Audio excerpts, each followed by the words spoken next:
Så har jeg valgt en vin fra Norditalien, som en af julevinene, som det kunne være. Det er vin fra Veneto omkring Gardasøen. En vin fra et vinhus, der hedder Lenotti. Og det er en Ripasso. En vin, som har lækker frugt, god farve, gode krydderier også i eftersmagen, lidt vanilje, sødme, krydderthed, men masser af kirsebær i smagen.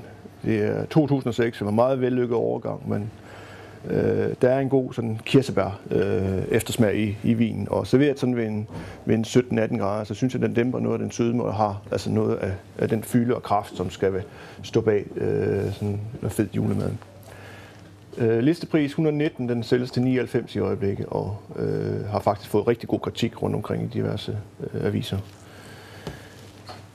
Hvis det er, at man vil give sig selv en oplevelse helt ud over det sædvanlige, så kunne det være fra det sydlige Rhône, fra Vaqueiras, fra en topprocent, der hedder Sang de Caillou, og det kommer så fra en lille jordløg, der hedder Lupi, og det er en jordløg, som ligger ret tæt på hans ejendom.